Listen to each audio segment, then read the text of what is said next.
Welcome, welcome, welcome. Welcome to the monthly market report for April 2022. I'm Michael Bauerfeind, where today we're going to talk about three of the most important topics in the housing market today. So let's get started. Well, today we're going to discuss the latest home prices. We're going to review supply and demand, and we're going to wrap up with your net worth. Well, it was 2 years ago that we had a worldwide pandemic that fundamentally changed a lot of what we do.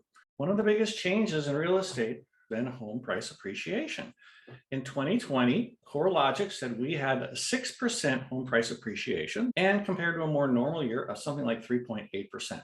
Then in 2021, we saw that appreciation more than double, finishing the year at just under 20%. And the question everybody's asking today is, are home prices still accelerating? Well, I can tell you the answer as of January and February and March is a definitive yes. And look at the green bar. For January 2022, home prices started to tick back up.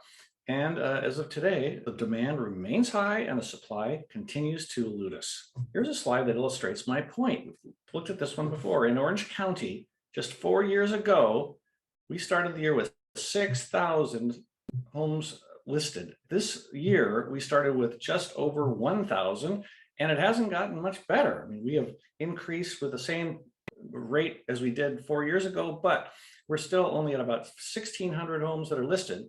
But however, we're starting to see some cracks. So this is one of the reasons why that inventory just remains very, very stubbornly low. And you want to think, well, this is a Southern California thing or an Orange County thing. This is across the country. This is the national appreciation across the country, all 48 states, 17.5%. And before you think, oh, that's just 1 year, let's look at the 5-year range.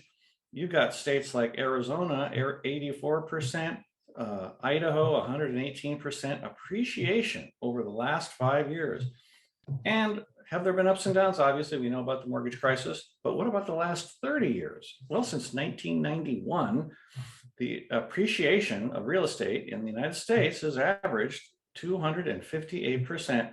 That is a whopping 290 in California, 404 in Arizona, 480 in Idaho. Real estate is a great place to put your money if you're looking for a fairly reliable appreciation. Recent forecasts from industry experts have been predicting a slowing of appreciation in 2022. Now, as I said, I've recorded this in the middle of April, and I can tell you that it hasn't really slowed down. Maybe we're starting to see a little bit of slowing. CoreLogic was predicting almost 10% appreciation for this year, and Zillman 3%, the average 6.1%. So not the 20% or the 19% that we saw last year in 2021, but certainly strong appreciation continues. And that, again, is the direct result of supply and demand. This low inventory, the supply and demand balance is really what determines where prices go. So let's talk about this next graph, which is a good refresher to start that conversation. Right now, we are squarely in what you would call a red hot, crazy seller's market. And that's when it takes less than 6 months to sell something. And as we know, it's taking days, not months, to sell houses right now. A neutral market is 6 to 7 months, and anything over 7 months is considered a buyer's market.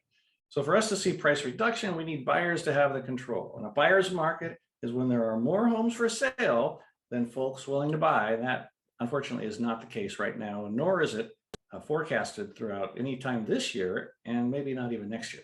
That's the general law of supply and demand. Anytime there are more buyers for an item than there are people trying to sell that item, prices will rise because people are willing to pay more. This next slide is from Realtor.com, and it shows that there are still a lot of people concerned about whether or not we're in a bubble and whether or not this bubble is about to burst. Let's take a look. In this study, 77% of consumers feel like there's a housing bubble in their market.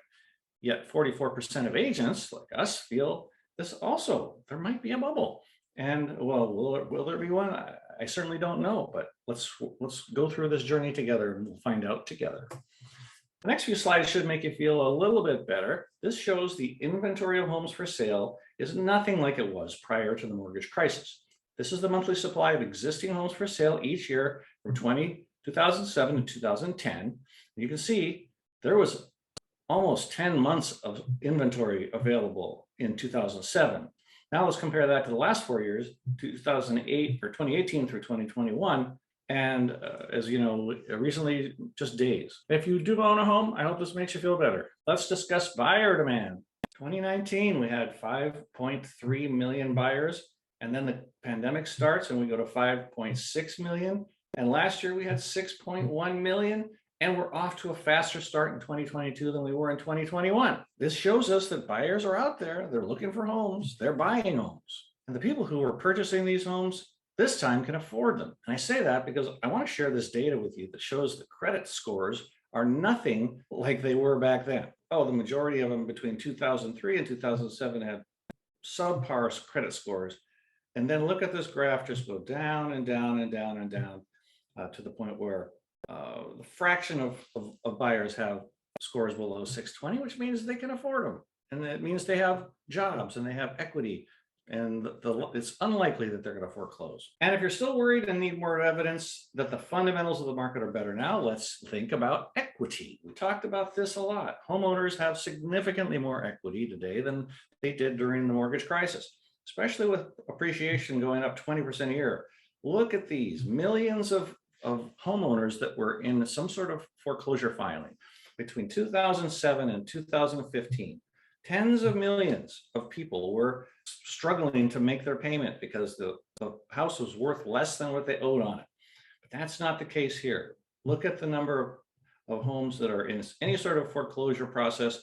The last time we checked at the end of last year, 151,000, and I know that that's gone down even more.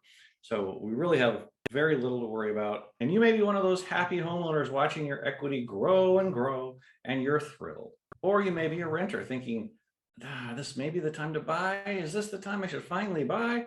But you're watching prices rise and you're just not sure if you can afford it.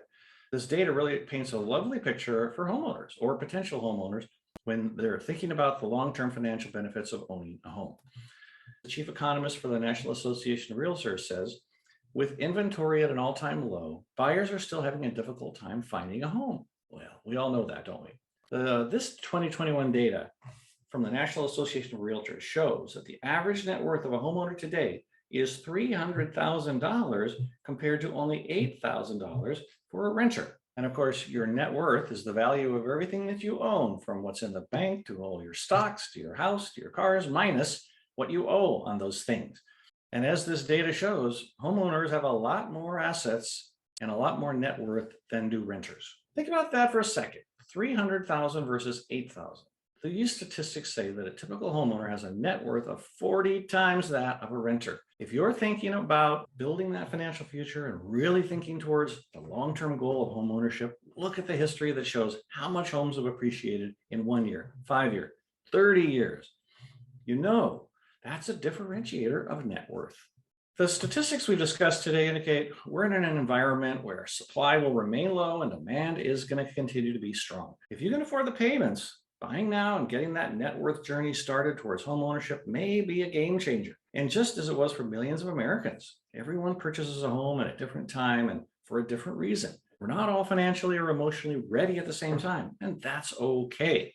The National Association of Realtors says, while the booming housing market contributed significantly to the recovery of the U.S. economy, research has consistently shown that home ownership is also associated with multiple economic and social benefits to individual homeowners. If you're not ready to jump into this market now, that's okay. We'll be ready to help you when you are ready to jump. Well, that's our report for this month. As always, the monthly real estate market update slides were provided by keepingcurrentmatters.com and reportsonhousing.com. Here's my contact information. This video was produced, edited, and directed by me. To learn more, check out my latest blog post. And remember, I'm recording this at the end of April, so there is some new news about whether or not there are cracks in this market, which I'll share with you next month. But if you need to know any more about me or my firm, check us out in the blog post below, or reach out directly, give me a call, and we can set up a consultation. We'd be honored to help you secure your financial future with an investment in real estate. And one more thing, may peace and love be with you today. See you next time.